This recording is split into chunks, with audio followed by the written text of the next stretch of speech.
Hello viewers, this is Dr. Alok Chajed on Already Late, a channel that brings to you insights into the world of personal finance, investments and economy in the simplest manner. This week has been eventful in anticipation of the 20 lakh crore rupees package announced by the Honorable Prime Minister and subsequent daily announcements by the Finance Minister. In this video, I will break down the 20 lakh crore rupees and you can check how much you have got or can get of these 20 lakh crores. I will keep it simple because all the detailed explanation I have given in my daily videos. There are 28 items in this video with a quick explanation on all the details, the amount, the impact on the economy and who gets benefited. The first one is providing emergency working capital for businesses including the micro, small and medium enterprises. The amount is rupees 3 lakh crore, the biggest in the entire list. And this will be funded by the banks. The government has only provided a guarantee on these loans. So this means that the government currently is not spending a single rupee, but will make good the default as and when the defaults happen, and if they happen. So in a worst case scenario, the government will end up paying the entire 3 lakh crores. Worst case scenario. Everybody defaults over the next 4 years, 3 lakh crores government spends. The government has definitely provided liquidity here and will be at risk only if businesses borrow and do not pay. A master stroke, 3 lakhs added to the stimulus without a rupee being spent. The only issue now is that unless situation is more certain, demand is more certain, businesses are unlikely to borrow. So how much of this 3 lakhs will be utilized? How soon will it be utilized? Big question. The next measure was subordinated debt for stressed MSMEs, again the small businesses, 20,000 crore rupees. The government here is putting in only 4,000 crores. So what they are doing is giving this 4,000 crore to the promoters and asking these promoters to put that in the business and get more loans from the banks. Will this work? I have my own reservations. And see how cleverly government is claiming a full 20,000 crore as stimulus, whereas it has contributed a maximum of 4,000 crores. The next measure is launching a fund of funds where the government will put in 10,000 crores and will leverage it to get additional 40,000 crores. I have no idea who would contribute these 40,000 crores. And yet again, you see very clearly the government putting in 10,000 crores and staking claim to a full 50,000 crores as stimulus package. The next measure is EPF support for businesses employing under 100 workers earning a salary of under 15,000 rupees. In this case, the government is footing the entire bill of 2,800 crores. And this is definitely a commendable gesture to help small businesses. The next move was reducing EPF rates from 12% to 10% for all corporate employees. What this means is lesser money in EPF and higher take-home salary for the employees. So a lot of you might get 2% more take-home. Did government contribute anything? Not at all. Did government forego any of its revenue? No. But see how bizarre it is. They have added 6,750 crore rupees as a stimulus. Please do not spend this money without thinking. The next two measures were for non-banking finance companies, housing finance companies and microfinance institutions. They received a liquidity package of 30,000 crores and another liquidity package of 45,000 crores. The 30,000 crore package has no guarantee from the government and the 45,000 crore has a 20% guarantee. That means a total of 9,000 crore outgo. If the entire 45,000 goes bust, 20% of that is 9,000. So government ends up footing a bill of 9,000 crores. But you see what the stimulus figures are, 45 plus 30. The next package was providing liquidity to power distribution companies to the extent of 90,000 crores. This again will be funded by banks and nothing is guaranteed again by the government here. There was a reduction in TDS, tax deducted at source, and TCS, tax collected at source rates by 25% of existing rates. This has resulted in additional liquidity, mind you, liquidity of 50,000 crore rupees. This has not resulted in any benefit to any professional nor has this resulted in any loss, any outflow to the government. The tax has to be paid as per the income tax slabs at the time of filing the returns. So you don't deduct now, but I pay next year by the time May. So where's the stimulus? The government has definitely done some good work, and they have supplied food grains to migrant workers, and that has resulted in an expense of 3,500 crores.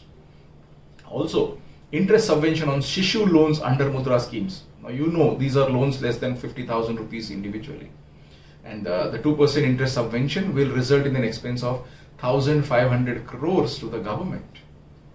A special credit facility for street vendors to the tune of 5,000 crores was announced, which will eventually have to be funded by the banks. And even if the government guarantees it, there is no confirmation yet, but even if they come forward and guarantee, in the worst case scenario, the government will lose 5,000 crores because they'll have to guarantee that amount, and nobody pays, the government pays. Interest subsidy on new home purchases was announced. The government is expecting 70,000 crore worth of homes to be purchased, and at around 6.5% interest subsidy, which is what the scheme provides, the amount comes to approximately 5,000 crores. Even if homes worth 70,000 crores are purchased, the government spends only 5,000 crores as a subsidy and claims a stimulus of 70,000 crores. The pattern seems to be, repeating. Additional working capital through NABARD and additional credit through Kisan credit cards were announced for the farmers and the rural community. The figures are at 30,000 rupees from NABARD and 2 lakh crores on the Kisan credit cards. Huge numbers, but again, these are liquidity measures, and every single rupee is funded by banks. Food micro enterprises, the small enterprises in the food sector, will get a boost of 10,000 crores, but we have no clarity on mode of funding for this amount. So in all likelihood, government will ask banks to fund this too. I have no idea where will this money come from, except the banks. Fisheries will get 20,000 crore boost, and once again this amount is expected to be spent over the next few years because a lot of it is on infrastructure, and currently we have no information on who is going to fund this. Further, there will be a subsidy of 500 crore rupees on a top to total. We discussed this yesterday in my previous video, day 4. For transporting and storing vegetables, there's a subsidy on that. The entire amount is paid out as a subsidy, and so that's definitely government spending that. Agri Infrastructure Fund was set up with an amount of 1 lakh crore, but I am not considering this as a part of stimulus because this was an announcement already made in the budget. 2 months back, you already made this, 3 months back, February. If this is the case, all budget announcements should be added to the stimulus package. Why restrict yourself to 20 lakh crores? You can go way beyond that. Government announced Animal Husbandry Infrastructure Development Fund with an amount of 15,000 crores. I am considering that this government will actually put in the amount, the entire amount, giving them some benefit of doubt here. Somewhere the money has to come in. 4,000 crore rupees for herbal cultivation and 500 crores for beekeeping were announced.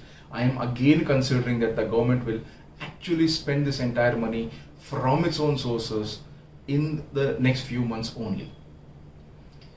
The government will also fund projects that focus on social development, even if they are not completely viable. This will result in an outflow of 8,100 crores. The government has allocated a big number, 40,000 crores to Mahatma Gandhi National Rural Employment Guarantee Scheme, the NREGA scheme. This is one of the most significant stimulus measure announced by the government. It will lead to increase in rural demand, rural infrastructure will improve, but it will also make it difficult for industries in cities to attract the migrant labor. These guys are going back, rightly they are going back. Looks very difficult that they'll come back anytime soon. Now, prior to the announcements over these 5 days, the government had already spent a considerable sum of money.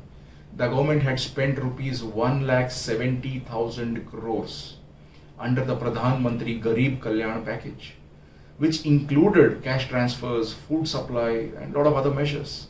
Also, the government has lost a revenue of 7,800 crores by providing various tax concessions. The government also spent 15,000 crores on health sector, including buying of the personal protection equipment, PPE, the masks, medicine supplies, health insurance to all the corona warriors, the doctors, nurses, attendants. Yes, everybody got something out of it. Apart from these measures, RBI announced various liquidity measures exactly a month back, totaling to 8 lakh crore rupees. All these measures were aimed at improving liquidity in the system. 8 lakh rupees came into the system. 8 lakh crore rupees came into the system. Now, I will not talk about the utility of these measures, as it is, as I said, it's 1 month already, and hardly any money is being used in the system. Most of this money has been routed back to RBI by the banks under the reverse repo window, because banks currently are in no mood to lend. They also are rather waiting for certainty to come. Better to be safe than to feel sorry later. Now, if you observe the total actual monetary impact of the government, it's only 2,74,900 crores. And over the years, it could be an additional 3,79,000 crores if everyone who avails loans default. Highly unlikely. Over 75% of this 20 lakh crores is in the form of liquidity. And it will only work if demand improves. Has anything been done to address the demand? No. Now, what could have been done better? I am no big economist, but I do have one loud thought. How about a month or two, maybe a couple of months of GST waiver, or reduce GST rates sharply? Because as such, with less consumption, we are under 1 lakh crore of collection on GST every month, we are collecting less than 1 lakh crore.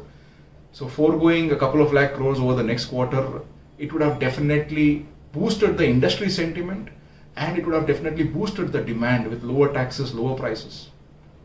Do you have any other ideas? If yes, please do comment with your thoughts.